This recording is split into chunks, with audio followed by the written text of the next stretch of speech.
All right, here's a tour of the Pairings Master responsibilities at Warzone. It's pretty simple. Most of the stuff you're seeing here you don't have to worry about. You're really only going to be looking at two different buttons here. The first one we're going to take a look at is Schedule. It's as simple as this. It's showing you all of the competitors in the order that they will be arriving. You'll be able to see their weigh-in time, their start time, and their end time. And this is when they'll be able to weigh in, and this is when they'll be eligible to request matches. You don't even need to look at this. I'm just letting you know that it exists here.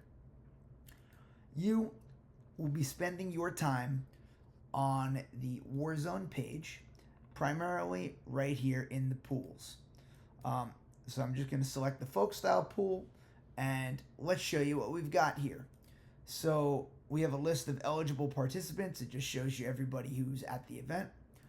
And then we have the pairing pool. And the pairing pool is the ordered list of wrestlers that are looking for a match. Luke Lagarde is the next person in line. We can see what he weighs, his age, and his rating.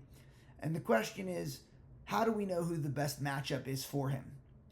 Because currently there are, over 100 people in the pairing pool right now, all looking for a match, all of different ages, weights, and skills. Who's the best matchup for Luke? Well, the overwhelming majority of your job will be spent viewing the View Best Pairings page. Here, we can see that Luke Lagarde is the one that we're pairing. And this is an ordered list that the computer generates of who it thinks will be the best matchup for Luke. And these are our suggestions from the computer, and the order is pretty good.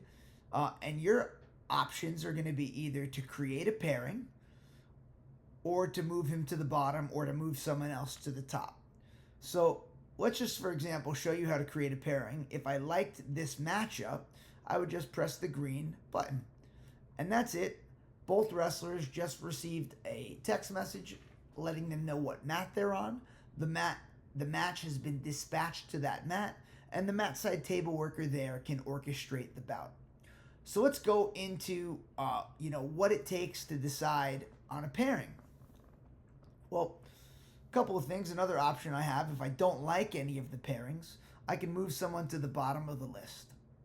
And then that just jumps the next person to the front. Or I can move somebody else to the top. If I decided I wanted to give someone else a match, I could do that. So, all right, right now I have Ainsley Rogers. They're 80 pounds. They're 12 years old, and this is their rating. So let's see what I know about the potential matchups. Well, the likelihood that Ainsley will win against Olivia George is 76%.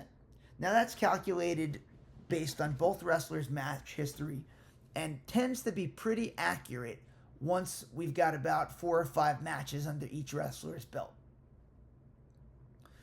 So you, as the pairings master, pretty much just want to look for something that's green across the board. For example, this is all green across the board, so we know that it's a well-balanced match. They're close in weight, not a terrible weight disadvantage, and they're pretty close in age, so this would be a good match to create. Notice that while this would be a decent match to create in terms of skill and weight, it's a pretty bad mismatch in terms of age. This person is probably an elite 6-year-old, and this person's probably a terrible 12-year-old. We wouldn't pair that up. This is, honestly, you wouldn't even consider it. But this is a good match, so let's make it.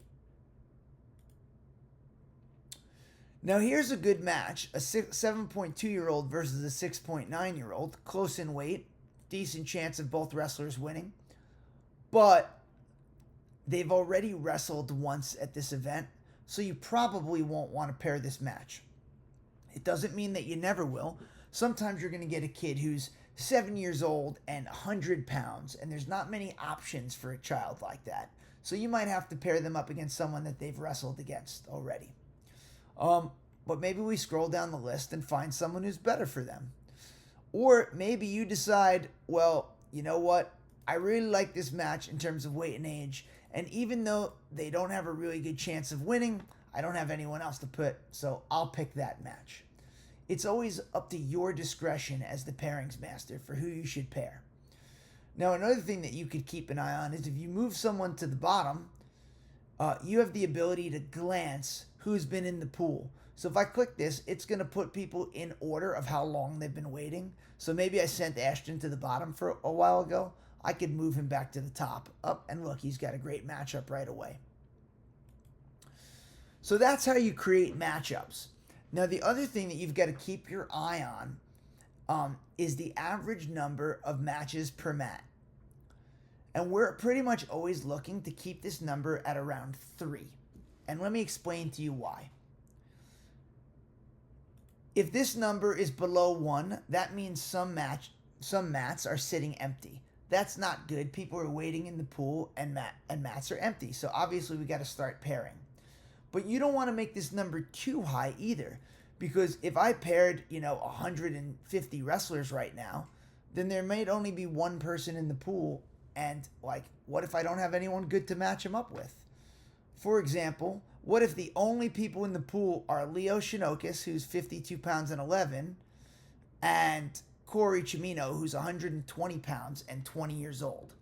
So if you form too many matches at once, the quality of the pairing pool goes down. When there's a lot of people, there's a lot of potential matchups, and therefore you have great pairing quality. It's usually pretty easy to pair people with. Meanwhile, if you don't have enough matches made, mats sit empty. Pretty much keeping a mat queue of 2 to 3 is great because it gives enough time for competitors to receive their text message and report to the mat so they're not up instantly. And it doesn't create too much of a queue on a mat where you get your match notification and you're up in the next 8 matches and you keep having to check in at the table. And table workers will get overwhelmed if there's too many matches on deck. So aim for 2 to 3 people. So, how does the color coding work? Well, it goes from green to red, where green means go, yellow means use your judgment, red means you probably won't want to do it, but it doesn't necessarily mean that it's a bad matchup. Let's see if I can find an example. Well, this is red because of the age, but imagine that this was a 14-year-old versus an 11.6-year-old. Normally, it would be red, and we would say that's a bad match. But this is saying that the 11-year-old is the higher likely wrestler to win. So you might consider a matchup like that when necessary. But again, for the most part, we're going to just be looking for greens. So, right, here's some greens. Boom. Throw the green out. Move to the next one. See what happens. Yeah, this is pretty good. 50% chance of winning pretty much. Competitive match for both wrestlers. Great. We also can refresh because maybe some new people have entered the pool since last time. Now, other things that you might want to be able to do. Let's say someone is leaving. You might want to go to the pairing pool and potentially remove them from the pool, or move them to the top, or move them to the bottom. Maybe someone doesn't have a cell phone and you want to add them into the pool. If you go to eligible participants, it'll show you a list of people who you can add to the pool. Let's try. Oh, great. Now they're in. I could also remove them from here.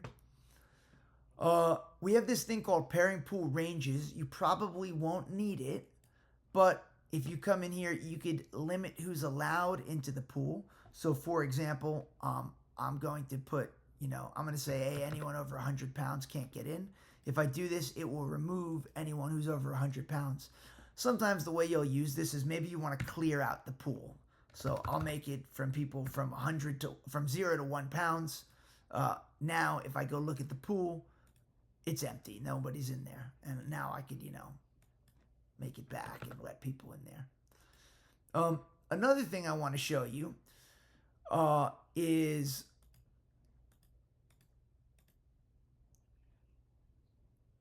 let's take a look at eligible participants and see what happens when you try to add someone who's outside of their time.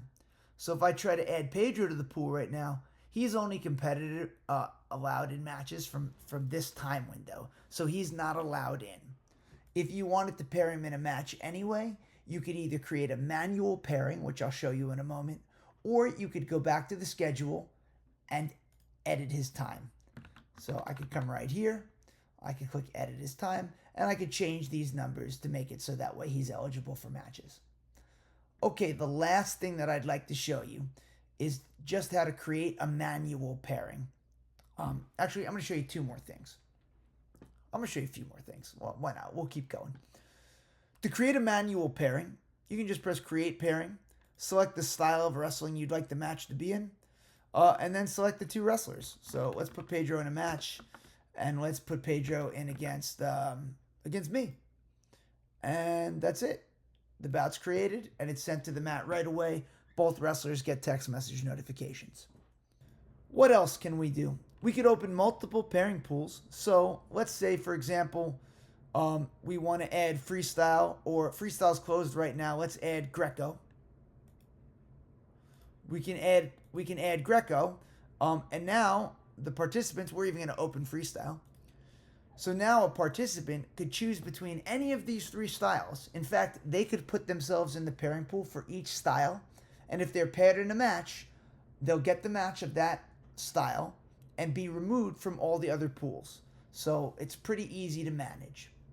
Also, here we could edit the match lengths if we wanted to. Last thing, how to correct results or cancel a match. So the current Warzone matches are the matches that have gone out, and the results are right here. To do a correction, you simply find the result you're looking for and select correction. And then we could either completely delete it, or we could change who the winner is. Let's say it was a decision and this person actually won 4-1. And we could submit that correction. Great.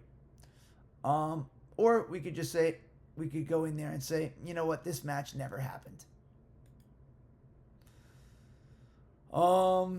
Yeah, that's pretty much it. One other thing you might want to do is maybe it's already on a mat and I want to send it to a different mat. I'm capable of doing that as well. Yeah, but that's it. That's the job of a Warzone pairings master in a nutshell. Things to remember: when you're looking at the pool, keep an eye on the number of wrestlers in pool and the average number of matches per mat. We'd like this number to be as large as it can, and we'd like this number to be around 3. If this number gets too low, start pairing. If it gets too high, stop pairing and let matches complete. Yeah, that's it. Best of luck with your competition.